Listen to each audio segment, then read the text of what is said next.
Teman-teman sekalian, bulan Ramadan ini Allah jadikan memang untuk memperbanyak pahala. Dia seperti sebuah lembaga training.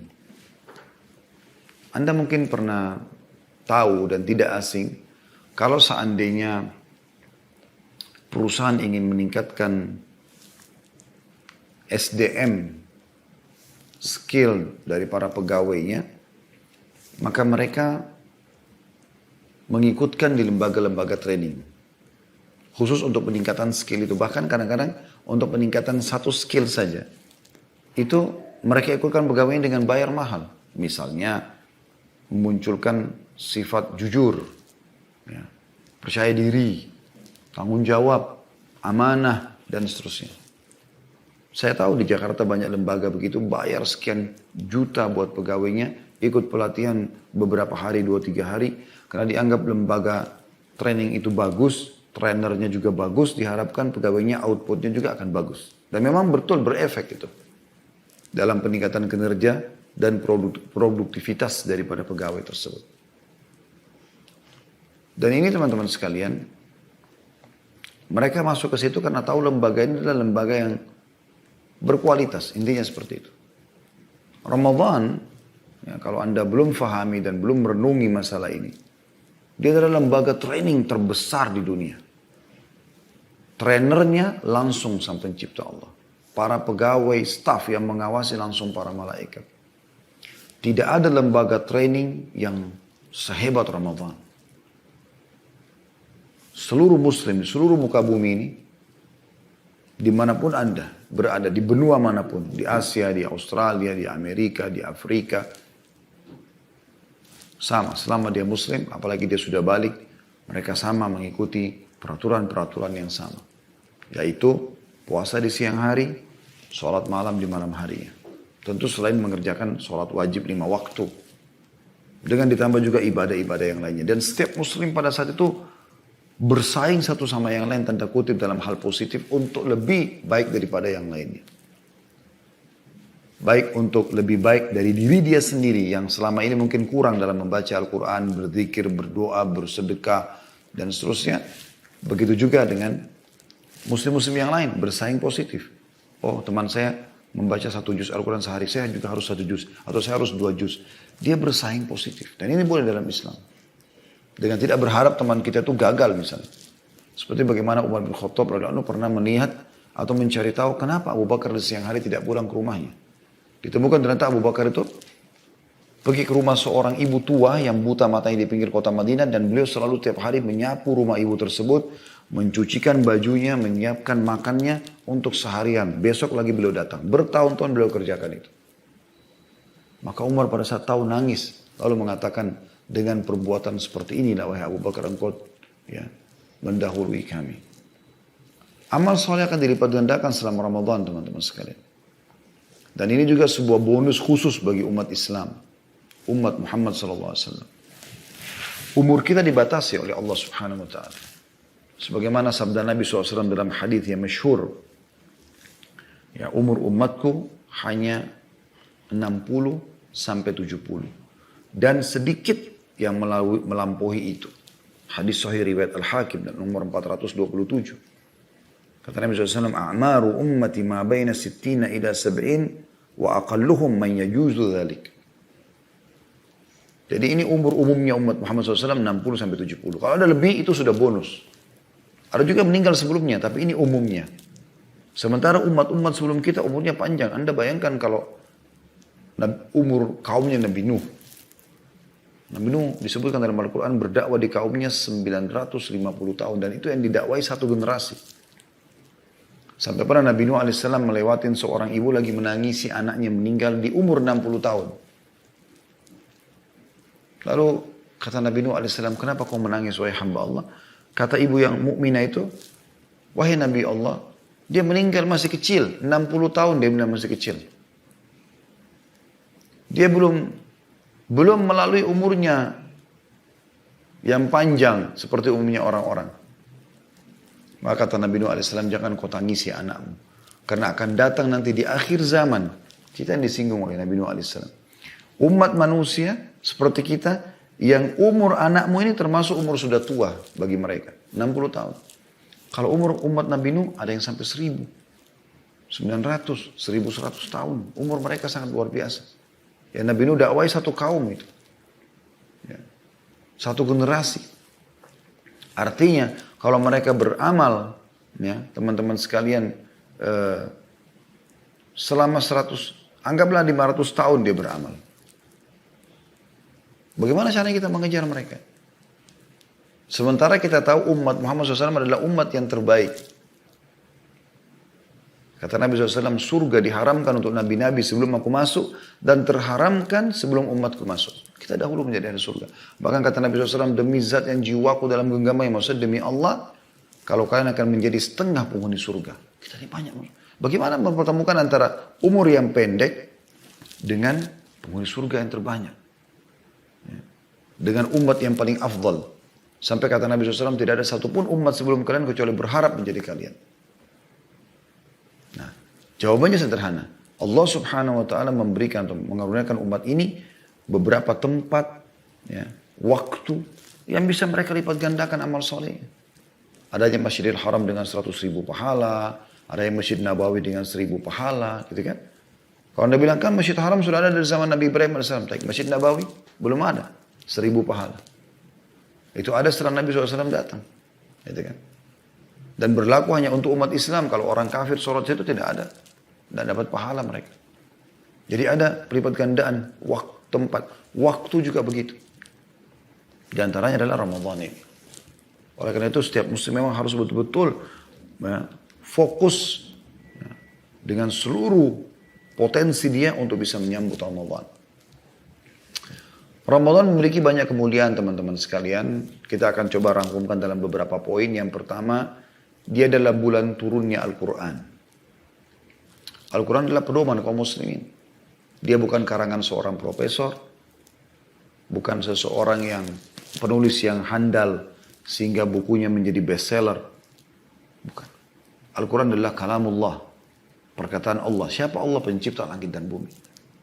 Allah pilih khusus Ramadan diturunkan pada saat itu. Itu Allah sebutkan dalam Al-Quran. Dalam surah Al-Baqarah yang sudah masyhur.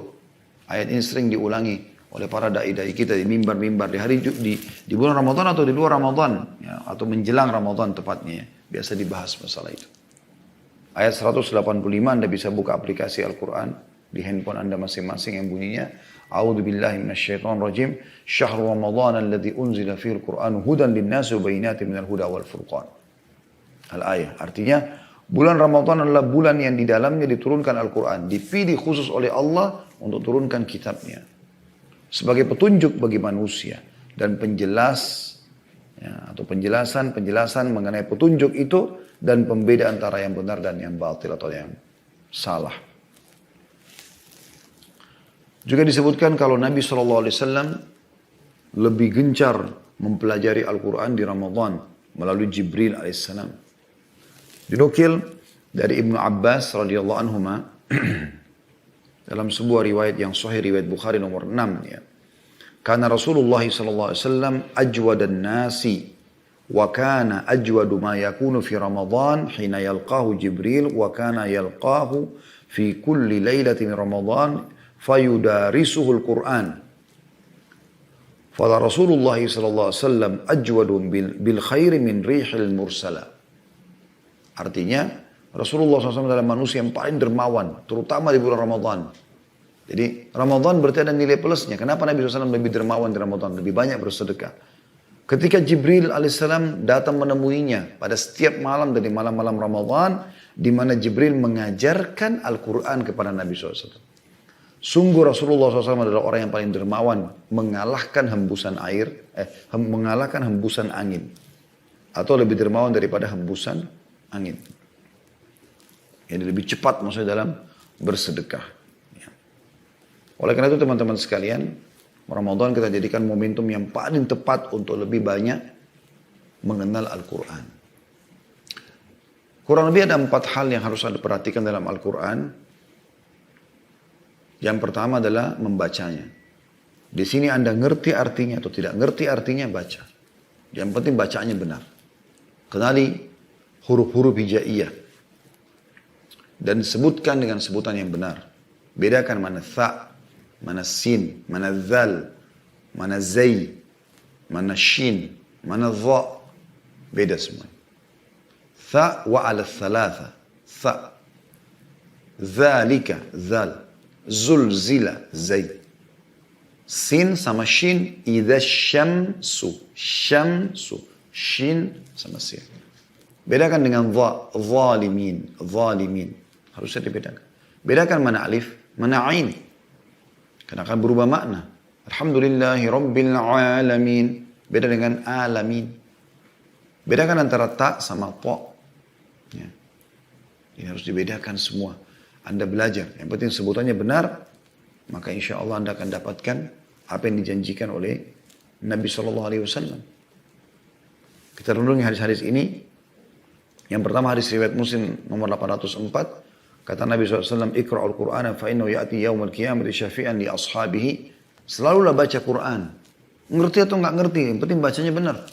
Itu hak pertama Al-Quran. Ya.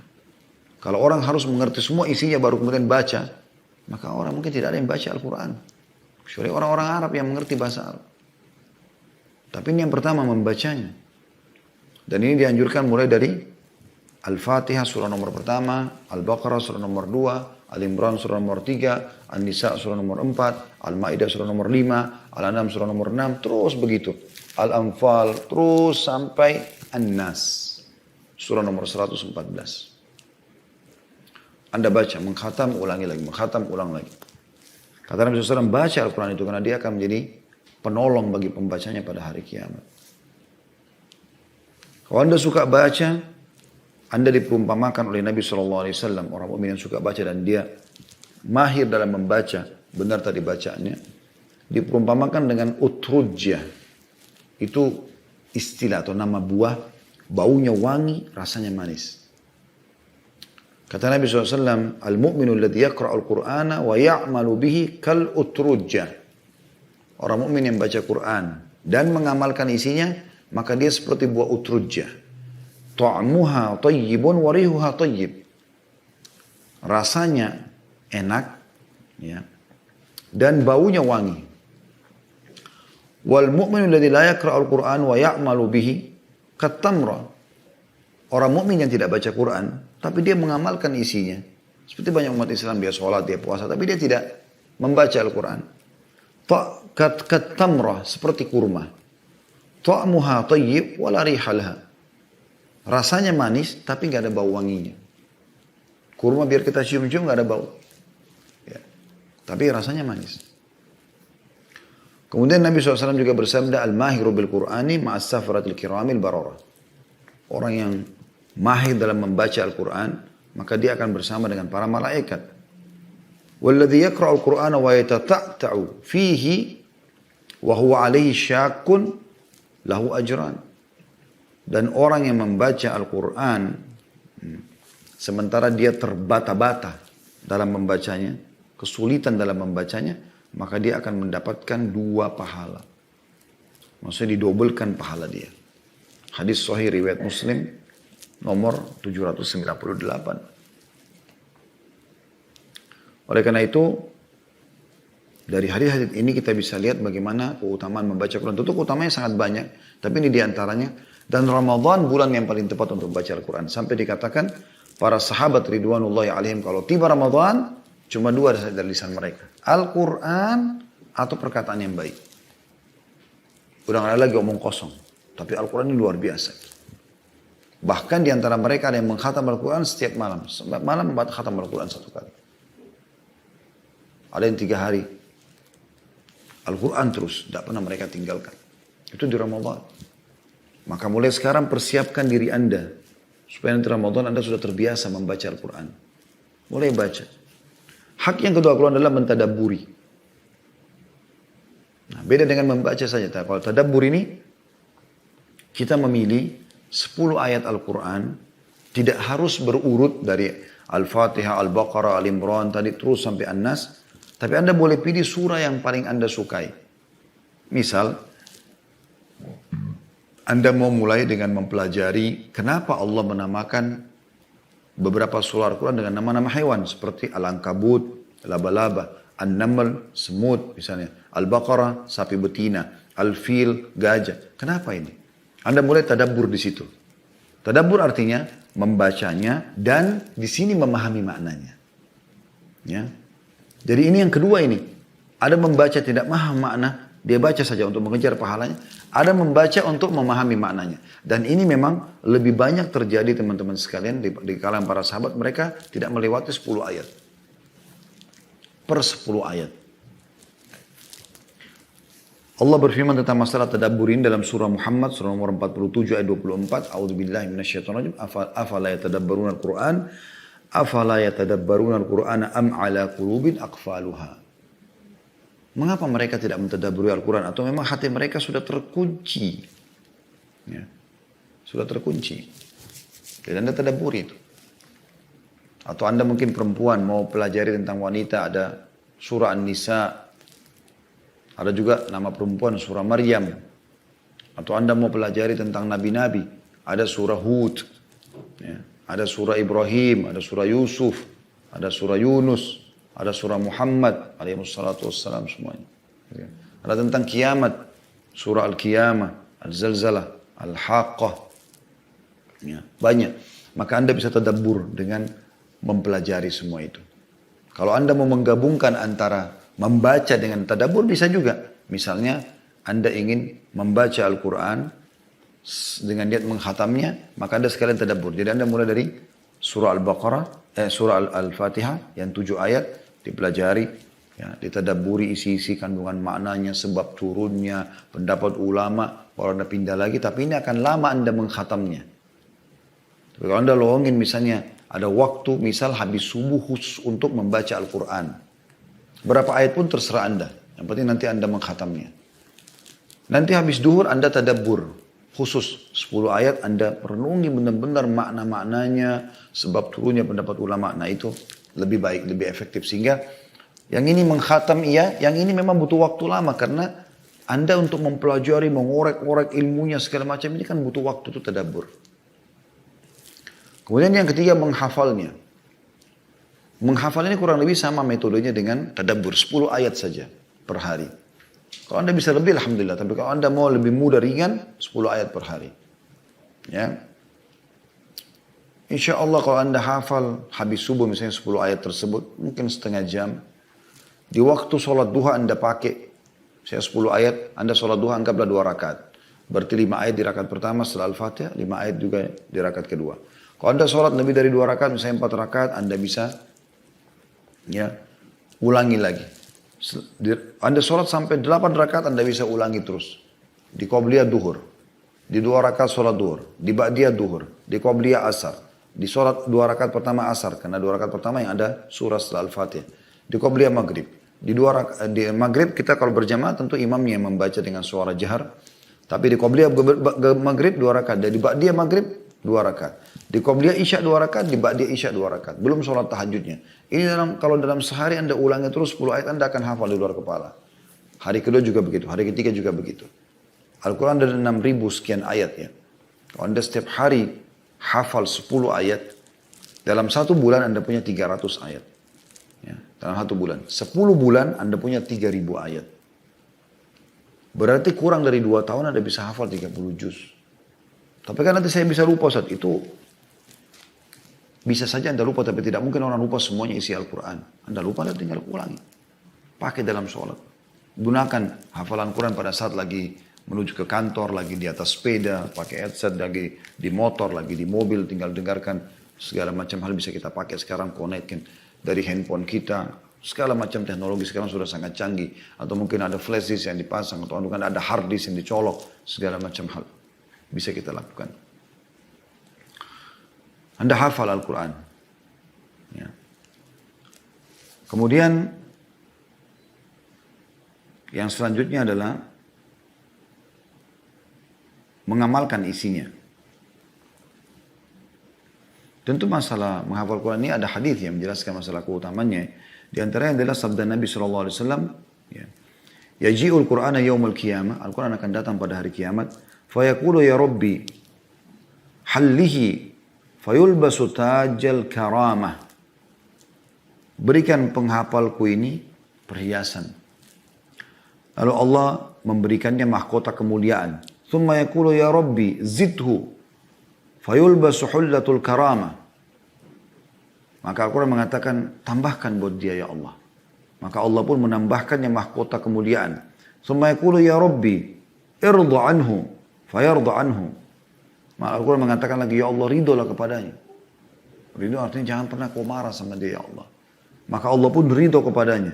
Fayuqalu lahu ikra warqa wa tuzadu bi kulli ayatin hasanah. Maka dikatakan kepadanya, bacalah ayat hafalanmu, bacaanmu.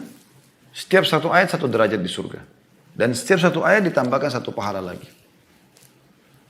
Dan ini dinukil hadisnya oleh Tirmidzi nomor 3164. Hak yang keempat adalah Anda mengamalkan isinya. Dan ini sudah umum. Kita memang diwajibkan untuk mengamalkan isi Al-Quran. Ya. Isi Al-Quran. Karena memang diturunkan untuk diamalkan isinya. Dan itu semua Ramadan adalah bulan Al-Quran. Maka kesempatan untuk lebih mendekatkan diri kepada Al-Quran di bulan Ramadan.